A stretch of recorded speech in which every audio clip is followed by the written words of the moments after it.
Mettre fin à ces jours, c'est la solution à laquelle plusieurs personnes pensent très souvent.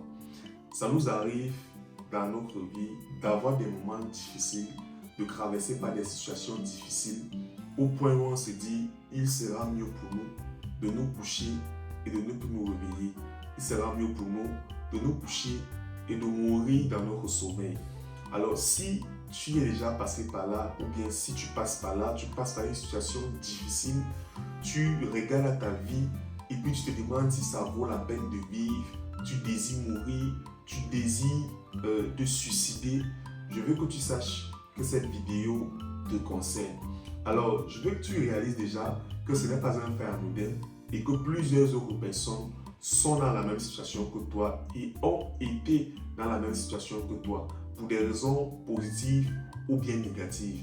Alors aujourd'hui, je vais partager avec toi quelques versets de la parole de Dieu. Je t'invite à être très attentif.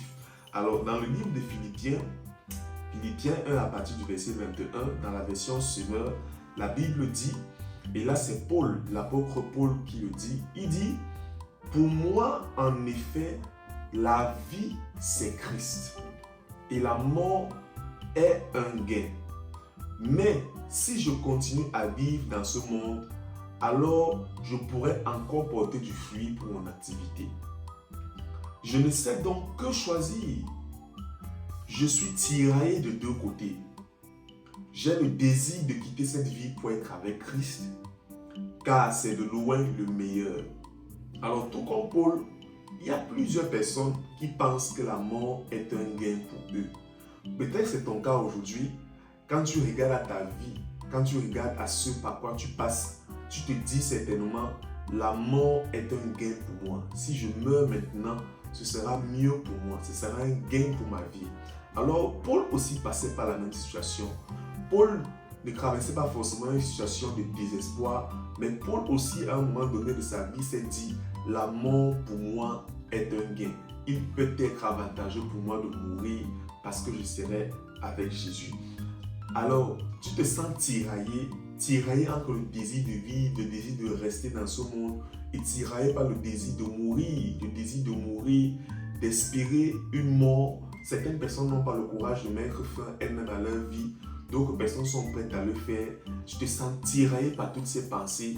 Écoute la suite de ce texte. Alors, dans le verset 24 à la suite, Paul dit, « Mais il est plus que nécessaire que je demeure dans ce monde à cause de vous. Cela, j'en suis convaincu.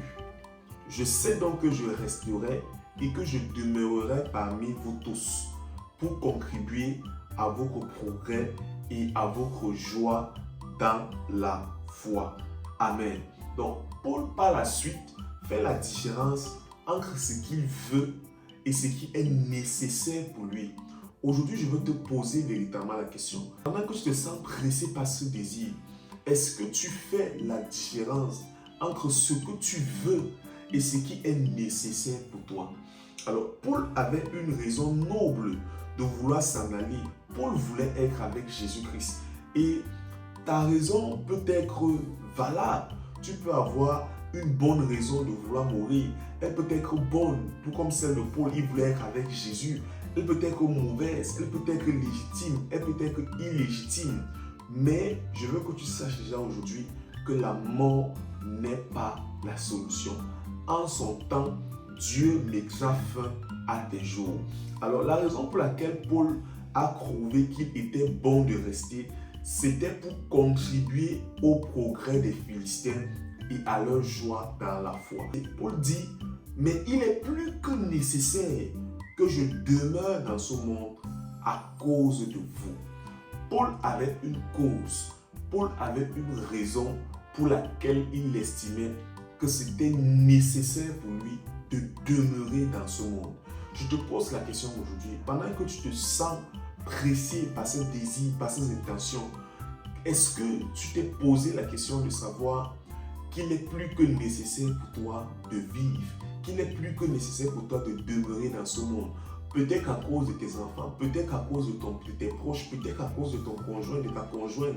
Le fait que tu passes par cette situation difficile n'enlève pas le fait que tu puisses avoir une cause pour laquelle tu dois encore vivre. Comme je disais tantôt, tes raisons peuvent être bonnes. Comme pour Paul, qui disait qu'il voulait aller pour être avec Jésus, tes raisons peuvent être légitimes. Mais est-ce que c'est nécessaire? Est-ce que c'est le moment? Est-ce que c'est le temps? Alors, je veux attirer ton attention sur le fait que la raison pour laquelle Paul a prouvé qu'il était bon de rester, c'était pour contribuer au progrès des Philippiens et à leur joie dans la foi. Alors, est-ce que tu t'es demandé déjà quelle est la raison pour laquelle je vis? Mon cher ami, toi qui m'écoutes, je veux que tu saches que tu n'es pas venu sur cette terre juste pour vivre et mourir. Dieu qui t'a créé pour un but. Dieu qui t'a créé pour un dessein. Aucune œuvre humaine, aucune œuvre de la création n'existe inutilement. Le smartphone a été créé pour communiquer. Les lunettes ont été créées pour améliorer la vie. Toute chose qui existe a été créée pour un but. Et si pour les choses les plus insignifiantes, un but existe, à combien plus forte raison un homme comme toi qui a été créé à l'image et à la ressemblance de Dieu. Je veux que tu saches que Dieu t'a créé pour un but. Dieu t'a créé parce qu'il a un projet pour toi. Il a des desseins pour toi. La parole déclare qu'il a des projets de paix et non de malheur pour toi. Écoute ce verset de la parole dans Éphésiens 2, verset 10. La Bible dit, car nous sommes son ouvrage, ayant été créés en Jésus-Christ pour de bonnes œuvres que Dieu a préparées d'avance. Que Dieu a préparées d'avance. Dieu a préparé d'avance des bonnes œuvres pour ceux qui sont créés en Jésus, afin que nous les pratiquions. Alors, est-ce que tu connais les bonnes œuvres de Dieu pour toi pendant que tu m'écoutes? Est-ce que tu les as déjà entièrement pratiquées? Est-ce que tu as entièrement pratiqué les bonnes œuvres que Dieu a créées à l'avance? Dans ce texte-ci, la Bible dit que ces œuvres ont été créées en Jésus-Christ. Pour chaque personne qui est créée en Jésus-Christ, la parole de Dieu déclare que Dieu a préparé des bonnes œuvres pour ces personnes.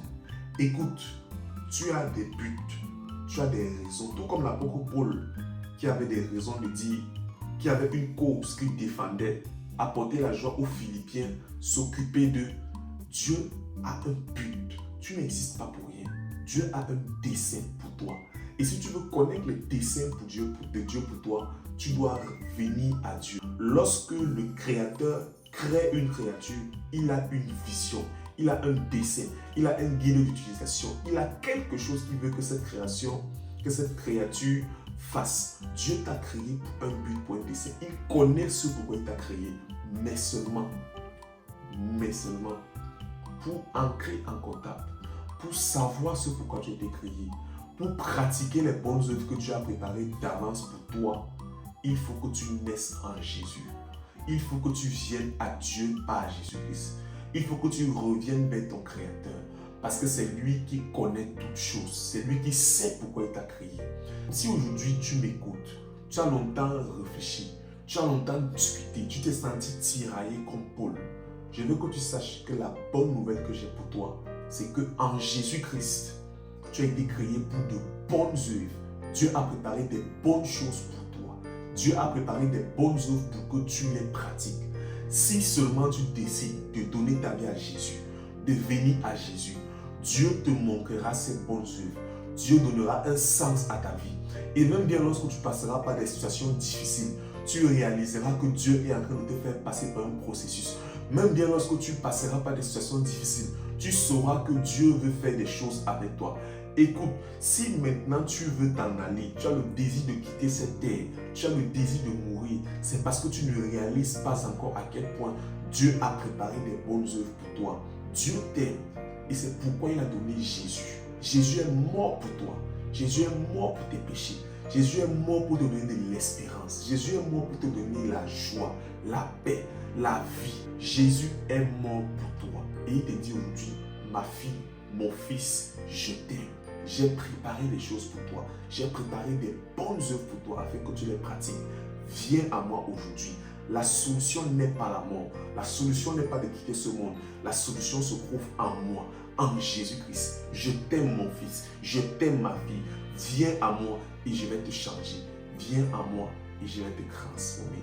Voilà la parole de Dieu pour toi. Voilà la parole que j'ai pour toi aujourd'hui. Alors n'abandonne pas. tourne-toi vers Jésus-Christ. Si tu cherches quelqu'un avec qui discuter, quelqu'un avec qui partager, quelqu'un avec qui tu veux prier par rapport à cette situation qui t'a tellement pressé au point que tu penses à la mort, je suis disponible et ensemble, nous allons échanger. Que Dieu te bénisse. Excellente journée à toi. Shalom.